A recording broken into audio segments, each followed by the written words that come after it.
welcome to the NBA Draft. Do you want a podcast that discusses and breaks down your favorite prospects all the way until they hear their name called on draft night? Luka Doncic. Welcome to the home of NBA Draft Prospects. Words can't describe how I feel right now. This is the Prospect Pod, presented by Hardwood Hoops Central, only on YouTube. Welcome to another episode of the Prospect Pod. We are going to go ahead and start doing some more regular podcasts, folks. That's announcement number one. We'll get that right out of the way. The reason I'm making that announcement is because if you follow this show or the YouTube channel that I've had over the last 4 years, you know that the videos come basically during a 5 to 6 month stretch, and then we're basically nothing. And you know the podcast happens maybe twice at most a year. So it's safe to say that the content that I produce is rather inconsistent and kind of just pops up here and there like your favorite holiday or birthday and then goes away for a long time and then eventually comes back, and I need to stop that.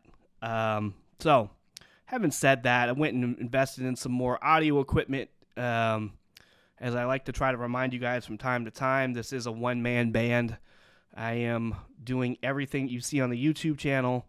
Everything that you're listening to now, good, bad, or otherwise, is all done by me. Not saying that to get any sort of recognition or pat on the back, but more or less to say that anybody who actually would know what they're doing, whether it's Photoshop or whether it's engineering a podcast, those folks aren't in my life. I am, and so therefore I'm the one that needs to produce the content to the best of my ability. Well, one of the things that you learn pretty quickly in journalism school, which I went through, and one of the things you learn is audio is king. And I hate to say it, it's 100% true. When you've done radio like I've done radio, you've done different podcast spots and different things of that nature, you really get to understanding just how important audio is and having the right people around to do the audio, because the better it sounds, as a creator on the back end in post edit, you know, it's an encouraging feeling for one. And for two, if it continues to sound better, if you can get it to a point where you're proud of it, like I certainly would want anything I put out into the public to be, you know, if it's good or if it sounds good at the very least, it's encouraging to want to do more. And I have been slacking on trying to improve the audio quality. Mostly because I would just say things like, well, I really don't know what I'm doing, and I would just kind of resign to that idea. But the truth is, you know, not putting enough time into something, you can't get any better. You don't know what exactly needs tweaking or improving unless you do it enough and give yourself a chance to have multiple cracks at it to get better. So I say that to say practice makes perfect, kids, but also that, you know, if you've identified a pain point in whether it's running a business or creating content, you know, you'd behoove yourself to try to figure out what the general issue is and how you can improve it. And so made some upgrades to the equipment over the weekend, and I decided, you know what, I'm watching a lot of Summer League. The games are getting posted on the video service that I use, you know, pretty regularly as far as, you know, how quick they're getting up, usually within, you know, the next 24 hours or so. So I'm like, you know what? I'm able to go in and watch a lot of film. Let me give this a crack in doing a kind of a Summer League, you know, thoughts on, you know, obviously the 2022 rookie class that's coming through, getting their first NBA exposure. Yes, I know. It's Summer League. All right, I'll go ahead and say that right off the top so we can get that cliche saying out of the way. But in watching all of this film, one of the things I wanted to do here, and I think I'm going to do a part 2 of this, so as you'll see in the title, this is part 1. So if I don't speak about a player that you're particularly liking, again, this is over the 2022 rookies. And I will talk mostly about guys who were drafted, but I also touch on guys who were undrafted that are you know, getting two-way deals or even, you know, contracts at this point. And, you know, just give my thoughts and opinions on how they're playing and what I've liked and some things that maybe, you know, are really going to work for them as they potentially get a chance to play actual NBA minutes, or, as they eventually end up in the G League and hoping to get roster minutes down the road. Just general consensus thoughts and ideas that I've been picking up on as far as what I've watched in these games. And, I'll say this. Summer League's been good this year. Very good. The competition is high. Guys are really coming in and competing. Defense at Summer Leagues, can always come at a premium, but, there really are guys who are really making an effort. And that's great to see because, look, it's getting increasingly harder and harder and harder to get a roster spot in the NBA. Yes, they've opened up two-way contracts and other areas of opportunities that's meant for additional jobs and roster spots, but with the skill level of guys, it's not easy. There's always somebody behind you that can play your position, do your job that much better than you, and so it really is extremely necessary to come in ready and willing to do whatever you need to make a roster spot. So having said that, I really wanted to start highlighting some of the guys that I have appreciated watching, or guys that, obviously were high lottery picks, or top 5 guys, or guys who were drafted in the first round, some guys in the second round, so on and so forth. So we'll just kick this off without any further making the intro longer. I would honestly say at this point probably my favorite rookie to watch game in and game out is Terry Eason with the Houston Rockets. I enjoy the fuck out of watching this guy play basketball. If you watched him at LSU, you knew he had a chance to be a high-level two-way player. And when I say two-way, obviously it's the cliche of plays offense, plays defense. But more so in this case, what I mean is just a guy who will compete defensively, can guard multiple positions, has a really strong frame to be able to compete at the NBA level on that end. But then also on offense, can stretch the floor, but also is athletic and strong enough to finish at the rim. Has some mid-range game to him here and there. And just a guy that figures out – there's a handful of guys I'm going to talk about in this podcast that you can just stick on the floor that understand how to play basketball. There's no need for an instruction manual. There's no need for this is your role. They just go out and they play and they make things happen. Terry Eason, I'll have to look this up to make sure I am being accurate here, but he is rebounding the hell out of the ball, on top of scoring the ball well, on top of taking on the challenge of guarding guys. It's a hell of a lot. It's a hell of a lot of fun to watch. You're talking about a guy in his first 2 games scored 14 in each, shot 50% from the field in his second game against the Thunder. He had 13 rebounds and 11 rebounds respectively, most of which were coming on the defensive end. But, this is a guy that's just tuned in to me, at both ends. And it's impressive to see. And, I think, again, this is all, I don't want to be prisoner of the moment type stuff, but I feel like I've been kind of in this evaluation space long enough to kind of feel confident in saying certain things, even if it's early. In that, I think when there comes a redraft, 3 to 5 years down the road, when people want to really look at this draft, I have a really high suspicion that Terry Eason will be in a lot of people's top 10.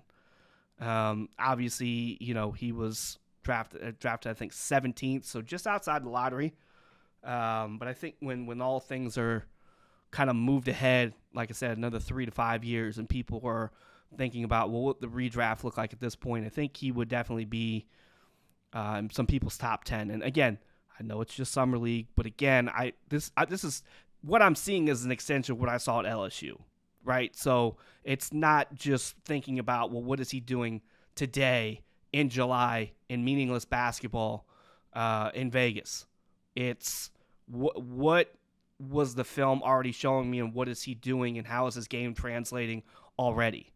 And again, I know it's not NBA games. I know he's going to go against bigger, stronger, more talented guys, but bottom line, when you watch film on the guys, you want to see, well, what are his NBA skill sets? What translates to the NBA? Rebounding is always going to translate.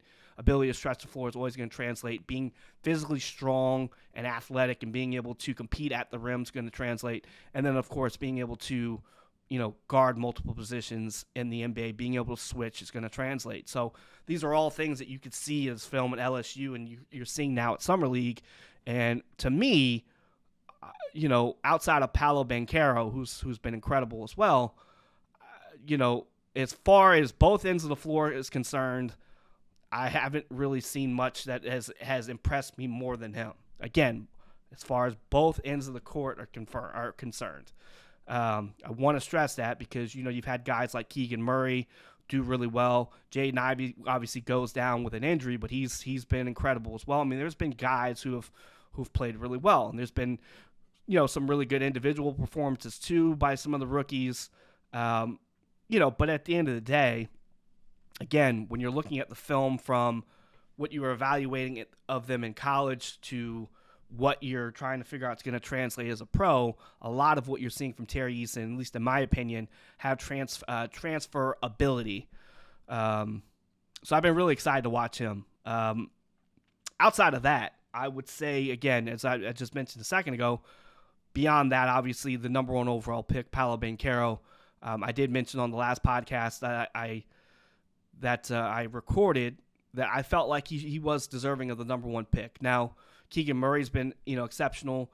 Chet has obviously been able to do some nice things.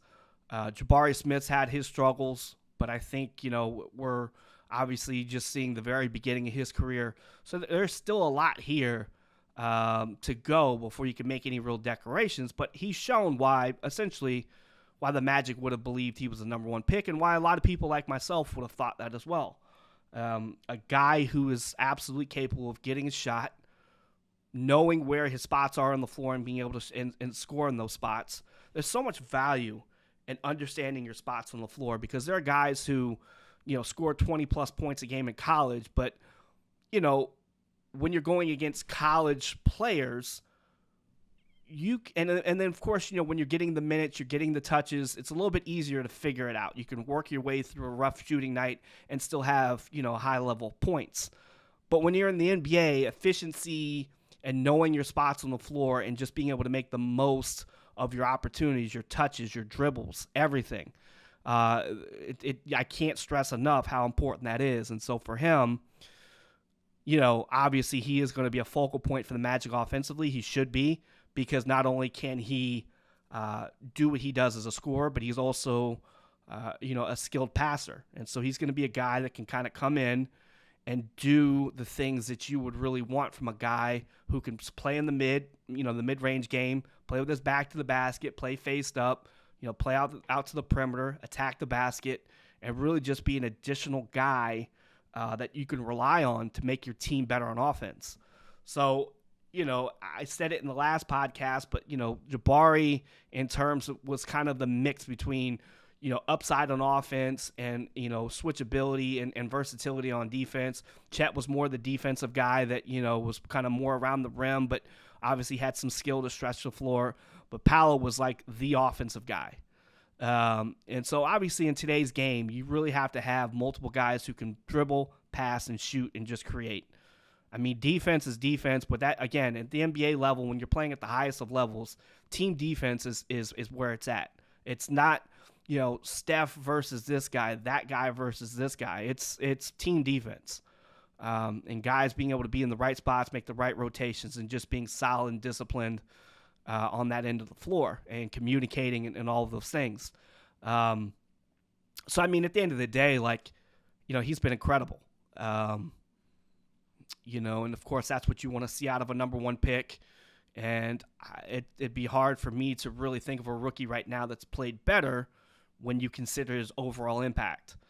Beyond that, I think, after we talk about those two guys, obviously having a personal favorite in Terry and then, an overall favorite, I think consensus would be Paolo. Maybe some of you have other favorites that you really like that you were high on, during the draft process, and they're playing well now. So makes you pay attention to a little bit more and feel a little bit more positive about their input and output in this so far in the summer league. But Keegan Murray has been fantastic as well. 20-plus points a game on average. I did say on the last podcast, too, that I felt like of all the guys who were scorers at the top of this draft, he was really going to benefit, I thought, the most from having NBA spacing and pacing. Because, at the end of the day, you're not putting him in situations where there's too much of a crowd and he has room to really work. He can shoot over the top, whether it's in the perimeter or in the mid-range. And of course, if any of you paid too much, any attention to him, you've heard where he's talked about, managing his game kind of in the way of a Chris Middleton.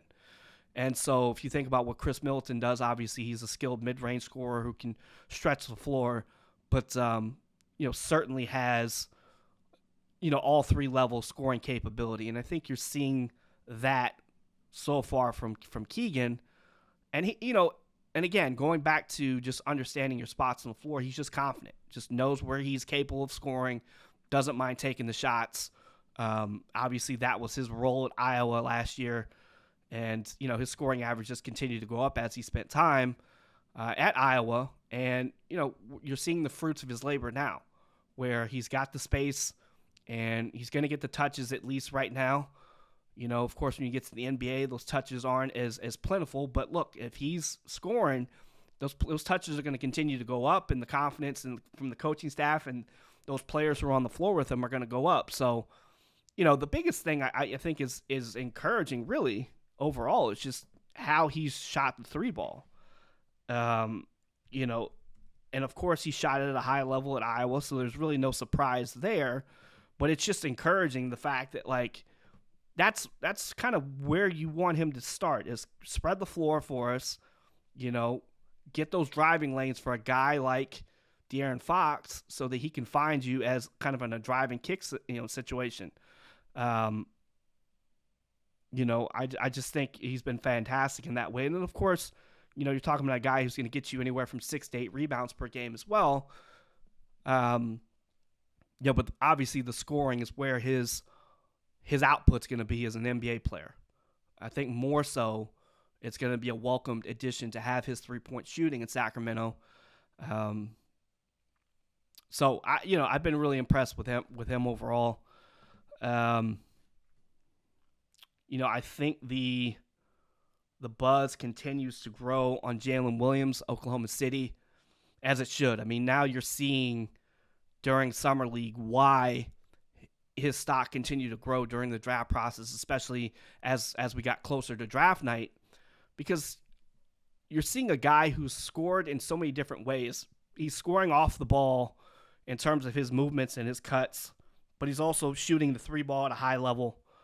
The mid-range game he's shown flashes of while he was at Santa Clara. He'll have some of that in the NBA.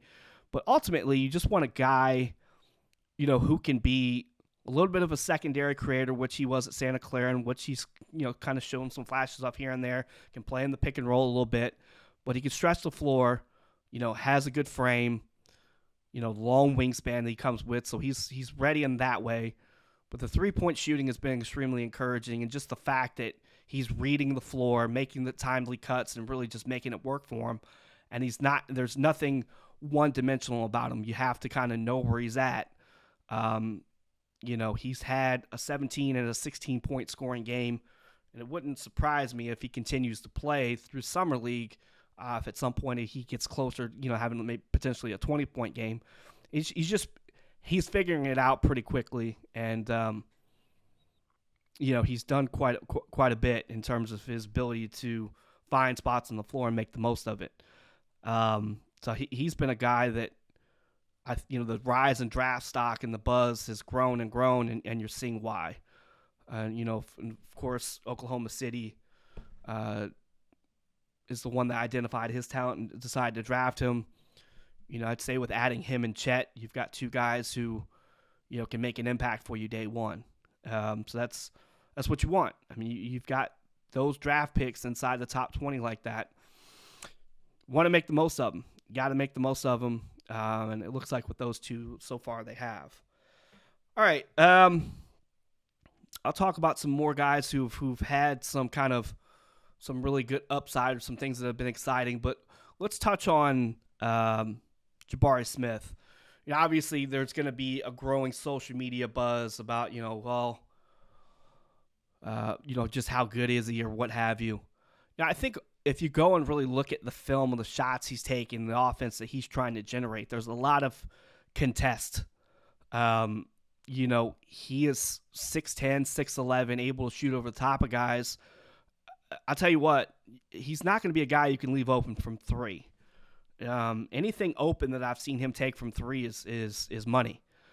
So it's really going to come down to him identifying his spots on the floor, really and truly, developing more footwork, more counters, and being able to, just create whatever space he can. He doesn't have a big body, so he's not really going to be able to put his body into you, but he's got enough length to finish at the rim. So he's going to have to be a little more finesse, a little more footwork, and be able to, develop those counters, because if he's going to play, let's say, a mid-post turnaround, if it's not there, he's either going to be able to find guys and kick it out and develop as a guy who can find players, or he's just going to have to develop counters and get himself out of these situations where he wants to make one move and then go ahead and take a shot. That works in high school, that works in college, not going to work as a pro. So if you're not a guy who's just able to just really create a lot of space with burst, like maybe you'll see with like a Blake Wesley or some of these guys who just naturally have speed and burst to them, then it's going to be tough. But he's super. Listen, he has got one of the things you look for in a jump shot. How repeatable is the jump shot, and is repeatable.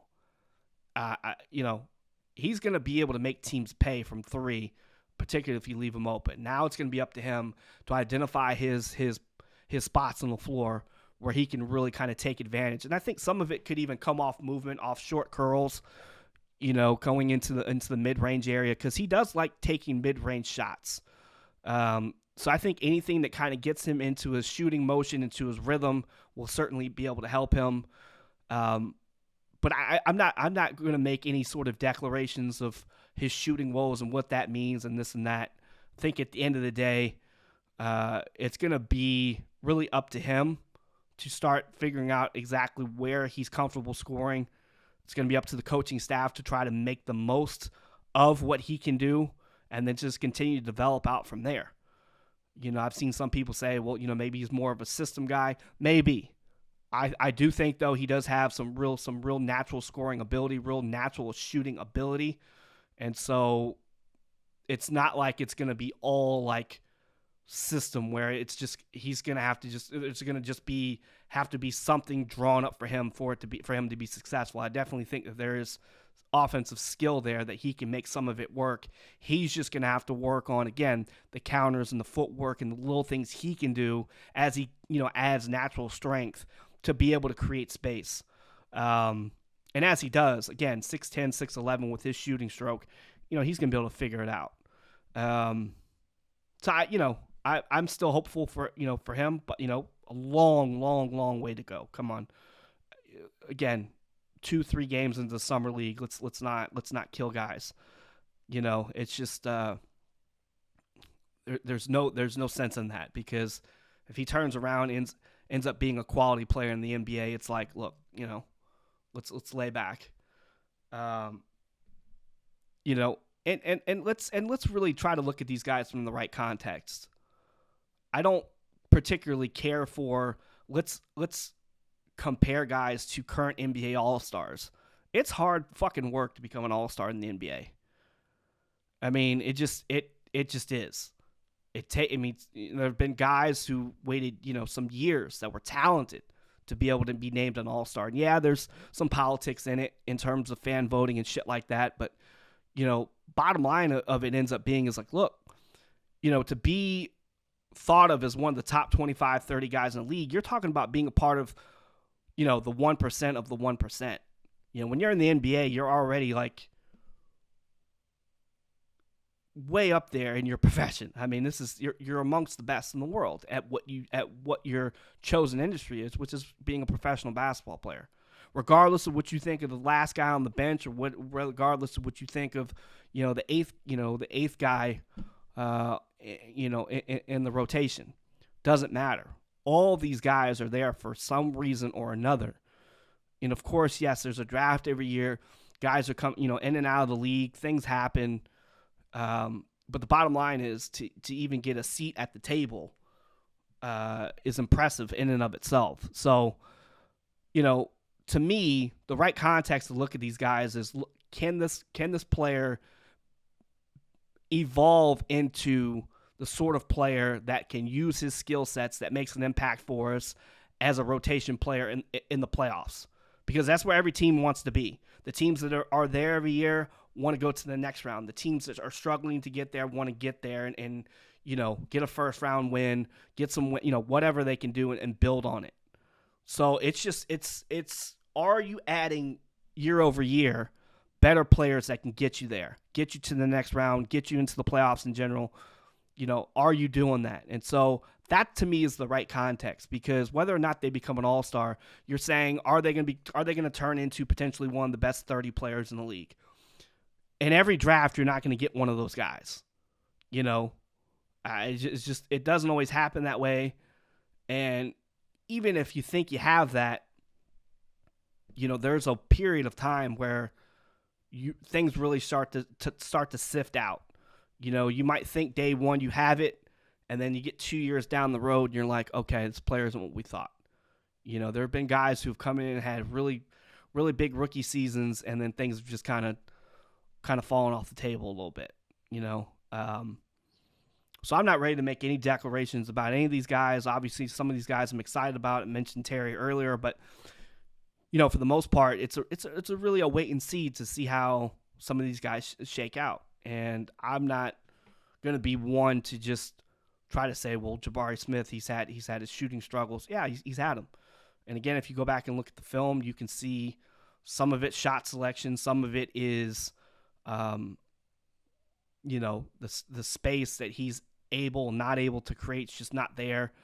And so, again, as things continue to evolve and develop for him, he's not going to be the guy teams are going to be paying attention to. He's not going to get all the attention in the NBA. That's earned.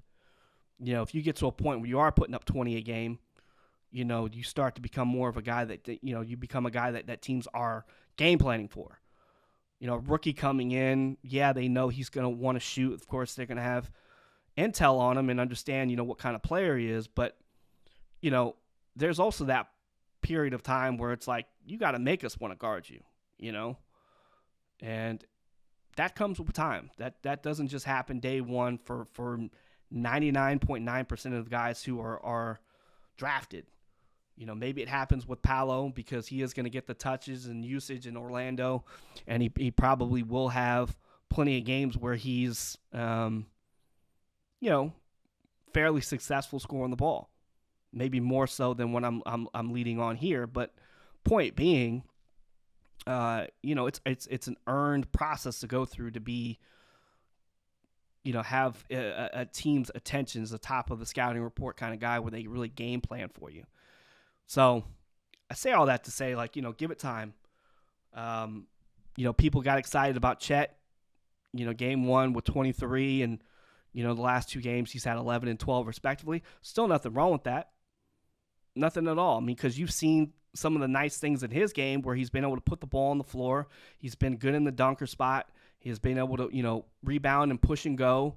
So the things that you were seeing out of him in high school, if you watched him or if you've seen him at Gonzaga, you're seeing those flashes. But ultimately, though, you have to boil every guy down to say, what are their NBA skill sets?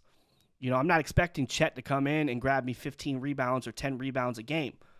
Doesn't have the body yet to do that night in, night out. Doesn't mean he's not going to have games where he has 10, 12 rebounds. But am I expecting him to do that night in and night out? No. Am I expecting him to come in and shoot 40% from three day one? No. But do I think he can stretch the floor? Absolutely. Do I think he's going to have, these crazy high block, numbers, or he's going to, be one of the league leaders in blocks? That's not my expectation. Do I think he'll provide quality rim protection and get some really nice blocks and make it difficult for teams to score at the rim? Absolutely. But with all of these guys, regardless of where they're drafted or regardless of how good they look in summer league, It's to temper expectations such that you're not going in and saying, well, if he's not this, or if he doesn't evolve into this, then he's not what I thought, or he's a bust, or he wasn't deserving of being a first-round guy, blah, blah, blah. We love to make quick declarations. As human beings, we get so much information thrown at us daily, especially now in the age of social media, that our brains are having to speed everything up and compartmentalize everything to make it make sense so that we can have a conversation about it. And that's really the worst way to look at young guys coming into the NBA, is to try to make quick assertions. Now, that doesn't mean you can't, like what I'm doing here, that doesn't mean you can't have general thoughts and opinions and criticisms or analysis, but it just means that there's room there potentially for guys to grow. And so to just put all of your opinions in concrete and let them harden, it's not wise. And any evaluation you have of a player should have some level of fluidity. And so with that said, whether it's Jabari and some of the shooting struggles he's had, still doesn't mean he can't evolve into a really nice quality player, and that he won't. And I still think there's plenty of opportunity for him to be that. And so, even with Chet, again, what are your honest expectations of him? Was it to come in and score 23 a night? I hope not. He wasn't doing that in Gonzaga. So why would you think he's going to do that in the NBA? If he ends up being, a 12-point a game a guy per night in the NBA year one, it's not bad. Year two, he's at 15, 16, 17. Cool. But you just want to see him you want to see all these guys get to a point where essentially the game slows down and their natural abilities and qualities come out. If you think about it from a standpoint of when you meet people, some of you out there may be really shy. And in order for you to open up and really show who you are, you have to spend time with people. So just like anything, your first day on the job or your first time meeting, somebody who eventually becomes a longtime best friend, there has to be some level of repetition and trust, and a lot of things have to happen before things evolve. So, I think the best thing to do is develop an understanding and a basis for what these guys can do day one, and then see what the development is from there. And then as we've gone a year or two down the road, then you can start to have some more concrete opinions. But day one in Summer League, there's no value in that. So anyway, beyond a lot of these guys, let's go into some other guys who have just been instantly impressive. I think two guys that really stick out in that way for me. Actually, three guys, because I'm watching one of them right now. Blake Wesley, I think, has been... I wasn't as high on him as some, and I don't regret it. It's too early to say I regret it, because obviously, again, as I just mentioned, you got to wait and see how things happen. But I certainly wish I would have been a little bit higher on him. The speed and athleticism is there. Of course, you could see that watching film on him. One of the things I have noticed from college to even some of the games he's played here in the Summer League, with great ability comes responsibility, right? You've heard a variation of that saying where, essentially he's got all this speed and athleticism, but how you harness it and control it matters, and when you're so sped up, as a player, I'm not talking about the opposing team speeding you up, but just you playing at whatever speed you've decided to take off at. There's got to be some level of control to where you can have a pace to you. So, like, one of the things I've loved watching about Ben Mathurin for Pacers is that I know coming in he's going to be a volume shooter. He's going to have some games where he shoots a lot and the points just aren't there, like today. So I'm recording this on July 10th, so the game he played today, I think he took like 15 shots and had 15 points. But obviously in his first game, I think he had, 15, 16 shots and had like 24 points. But when you watch him, like, his natural pace to his game is not sped up.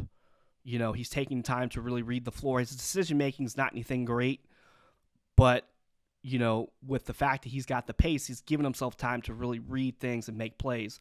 Whereas like Wesley, the burst, it's going to be tough to stay in front of this guy. You're going to have to account for him in transition. He's going to put a lot of pressure on the front of the rim, or at least cause you to foul him to keep him from the front of the rim. Those things you like. But in terms of how deep he gets in before he makes a decision that could result into some unforced turnovers, those are some of the things where you're going to say, well, I wish we could kind of rein some of this in and control it a little bit. And so there's some of that. Obviously, if you spend any time watching him at Notre Dame this past season, you saw that, in his first game where everybody was excited about him, scores 20 points on 15 shot attempts, 5, I think he had 6 assists, and I think everybody else had 5 turnovers.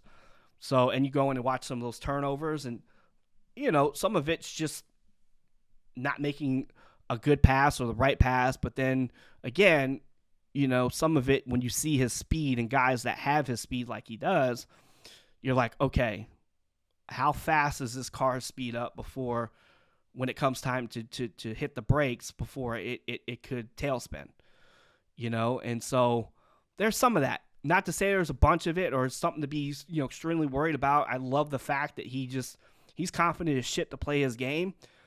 He's been impressive as a 3-point shooter. He's shown some real aptitude and ability in the mid-range. And, of course, with his speed and burst, he's able to get to the rim. So he's been really impressive. But, again, once he can kind of figure out the speed aspect of it, how to really control it and really make it work for him and work more so against his, the opposing team, the more the pace kicks in, I think the better the player you can get to become. All right. Let's dive into Jalen Duren and Johnny Davis. So with Jalen Duren, actually, let me do Duren and Jaden Ivey. I don't know why I wouldn't think to talk about two teammates together. But, unfortunately, obviously, Jaden went down in the second game with an ankle injury. Looked a little serious, but I don't think it's anything I haven't really seen any follow-up reports since the game, but doesn't seem to be anything too worrisome to have to think about or worry about or what have you. But, with everything that he's done thus far, some of the speed, like we just mentioned with Blake Wesley, some of it that you saw like at Purdue, same sort of thing where like some of it's just so fast and in a blur where, you don't want to rev the engine too much and then try to make a decision. But he seems to be a little more under control in that he's more of a natural playmaker. And he's kind of figured out that, hey, I can jam on the brakes a little bit, but before I do, I'm going to make my decision before I have to really, make this thing happen. And so I think that's where he's kind of ahead, where a guy like Blake Wesley will eventually evolve into.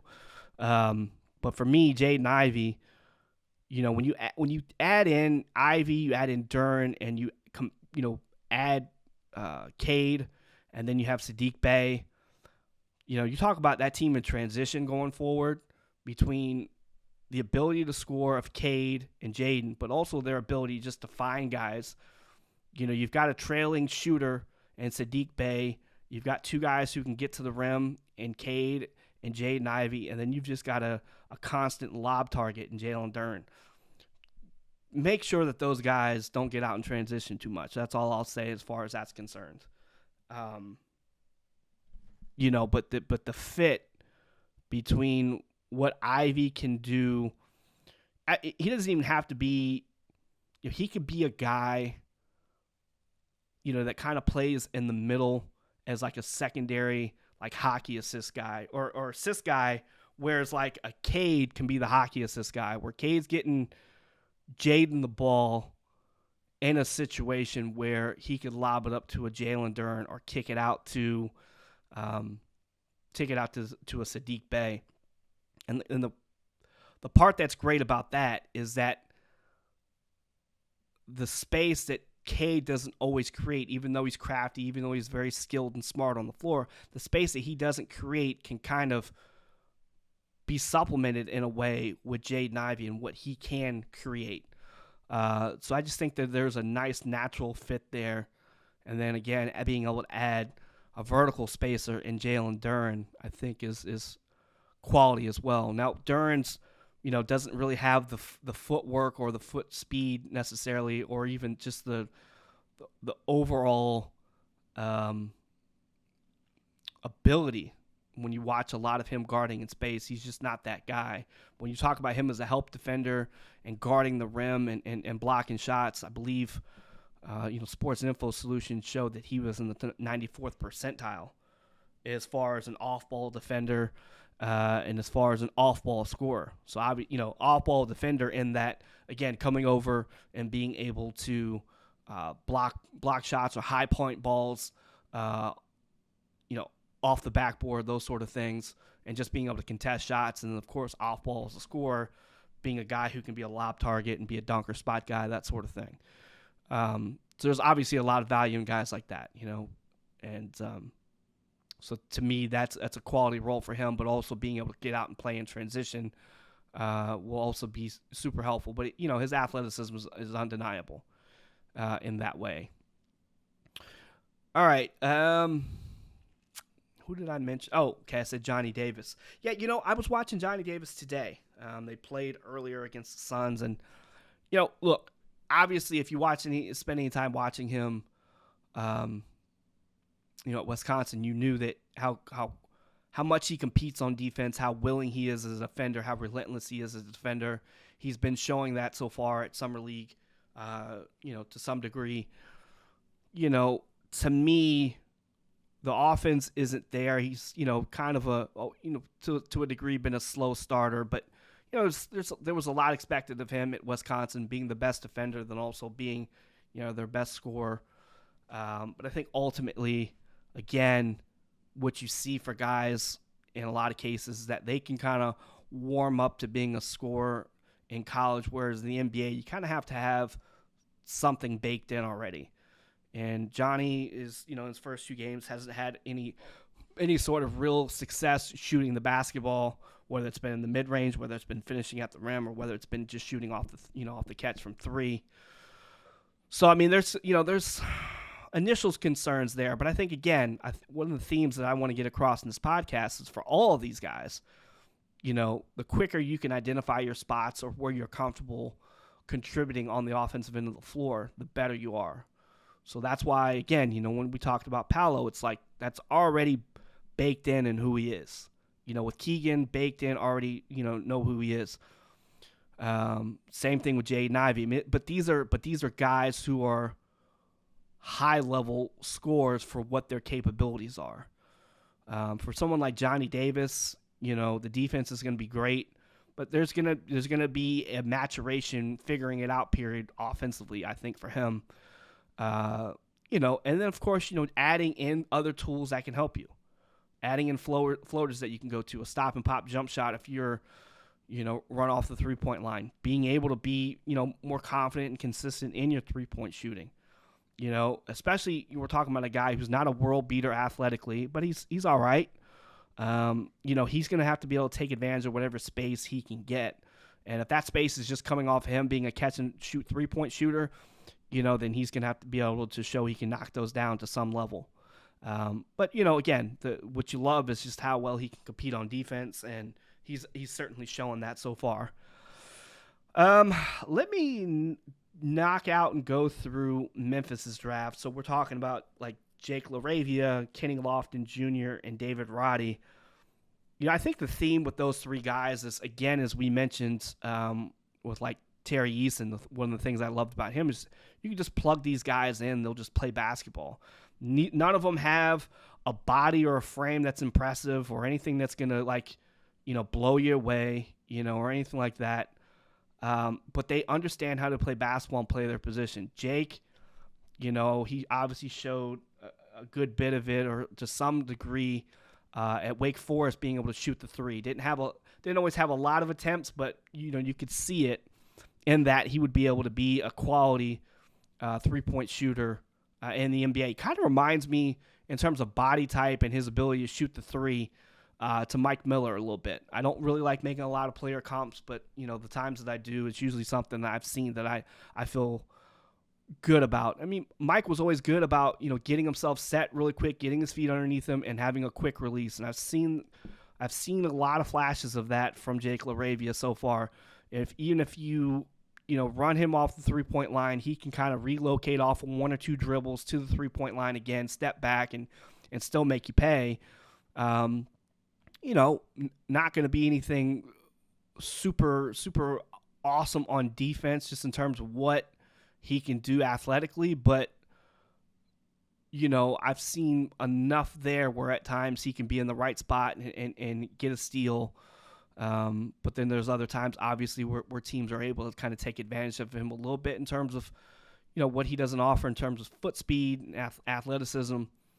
But, the other thing I've seen little flashes here and there of, and I'm hoping to see more of as we go along with Summer League, he's actually shown some quality passing here and there. Not every read's great, but I mean, he's shown it enough to where I think it's something that will be of use. Again, you talk about running a guy off the 3-point line. What do you do next? Well, one of the things he very well may be able to do, is find guys that if you leave him open, he can be a guy that can find somebody open and make you pay. But I love the fact that he's very confident in the way in which he shoots, gets himself set and ready very quickly, has a good quick release, and he's been consistent with it. Everybody made their jokes about Kenny Lofton, but for those who are new to Kenny Lofton, let me just say that you would be very wrong. And I'm not saying this because he's had some good moments, some very good moments. Obviously, there was a lot said about him versus Chet and all of that, but Kenny Lofton has spent a number of years in the USA basketball system. He's been playing with 4- and 5-star level guys for a while. All right, being able to play a high level of basketball, and I understand the NBA is its own separate animal, but the point is, don't look at, he went to Louisiana Tech and he's kind of this undersized, big who's, for lack of a better way to say it, got a decent amount of fat on him. Okay, let's just put it that way. This is not me judging. I'm just saying that's what people are seeing, right? Ultimately, because Kenny has played at such a high level, coming from college, and because he has learned again to be a guy who can just go out and play the game.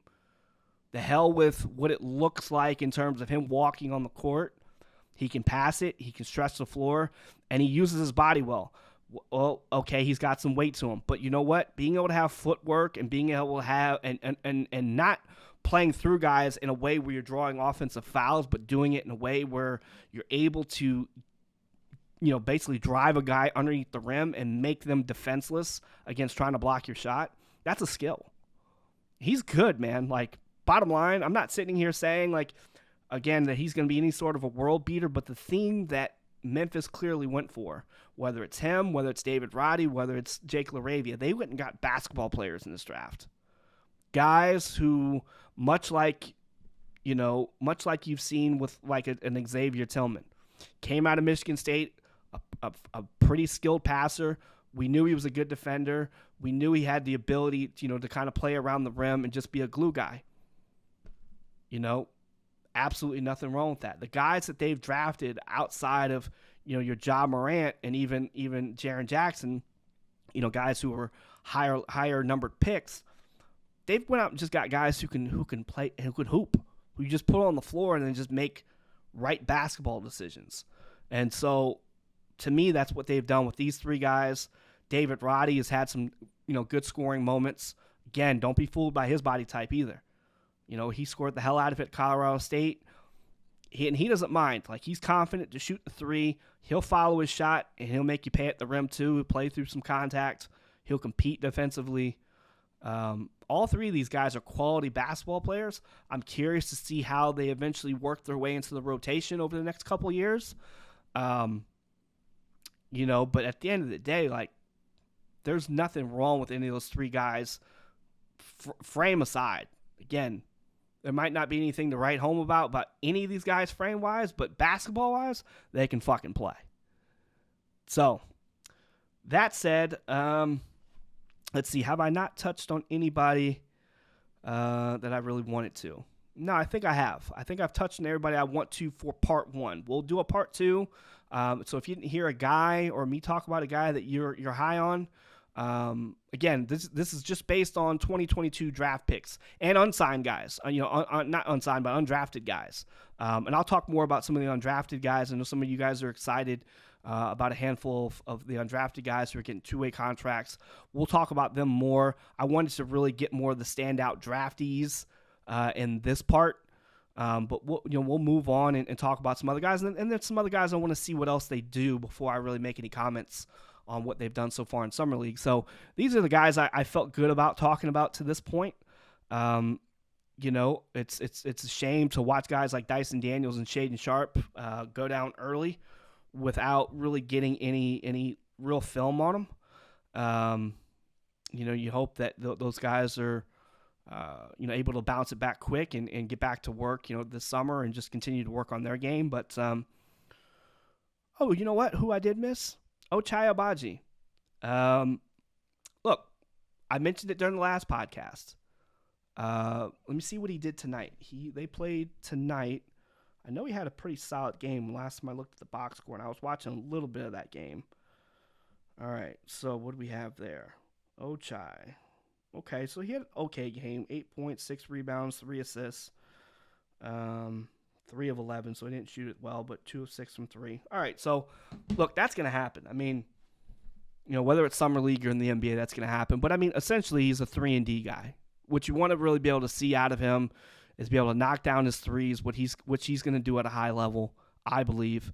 Be unafraid to attack closeouts, and then do the best he can to be a guy who can find guys. Get those assists when and where you can, but essentially knock down your shots and then be able to be a guy who can guard your position, a position or two at a fairly high level. 22 years old, a team that's already a playoff team, as I mentioned during the last podcast. This team is ready to go and make a push, this coming season, but then also going into next season. Obviously the year didn't end quite the way they wanted to. They'll get Colin Sexton back. They'll have all their guys that made their playoff run. Be another year under the belt for, Mobley. Be another year underneath the belt for Garland, these guys. And, of course, the veterans that they have coming off the bench like Love. This is a team that should have some fairly high expectations. And, to bring an older player in Agbaji that, just has a really defined role, I thought made a lot of sense, and he's shown, obviously, flashes of that. Again, he's going to have some of the tough shooting games. Do I think he's going to have 11 shots in a game very often in the NBA, at least especially to start? Of course not, I don't.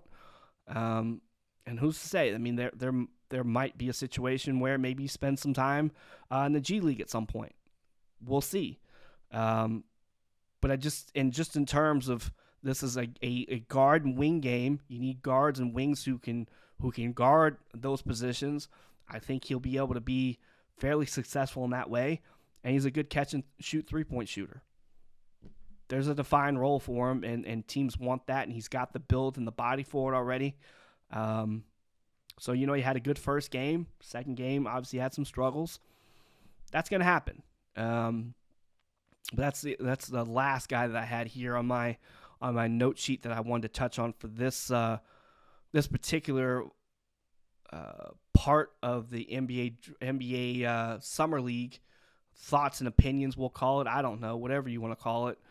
But now that we've kind of gone over a lot of the first round guys, in the second part, I'll go over more of the second round guys, undrafted guys who have made an impact, and even some of the first round guys that I haven't talked about yet that maybe I'll go back in and just give some general thoughts and opinions on. But, with the improved audio equipment, I wanted to come in and kind of test it out, do a show, post it for you guys. I know I don't do a lot of things before March and after basically June.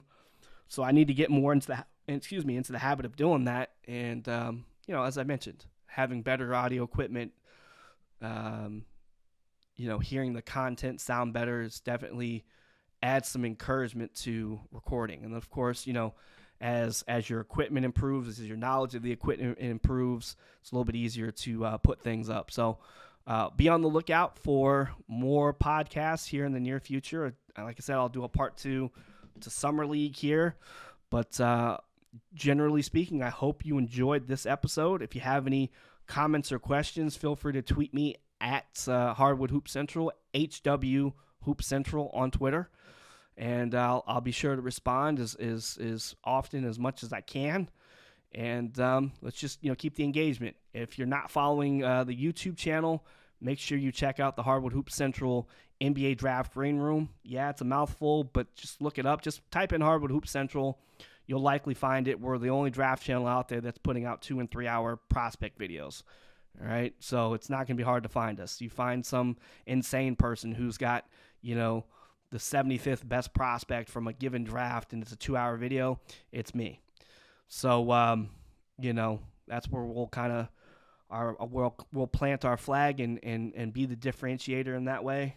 So whenever you see those videos, it's very much likely me. I haven't seen anybody else doing it. So anyways, hope you guys enjoyed this episode. Stay tuned in, locked in with us. Let me know what you think of the content. Tweet me. Subscribe to the YouTube channel. Again, Hardwood Hoop Central, NBA Draft Green Room. Subscribe, turn notifications on.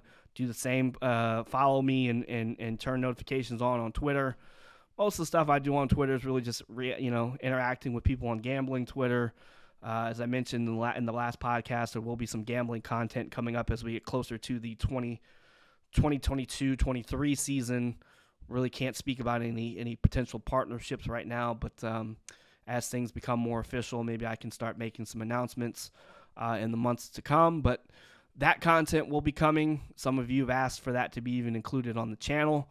We'll see what happens there. But, that's the long and the short of it. Again, appreciate you guys for listening, following along, engaging with the content. Please continue to tell people about what I'm doing, the content I'm creating, and let's just keep this thing going. All right, so until next time, thank you guys so much, and we will see you on the next episode of the Prospect Pod.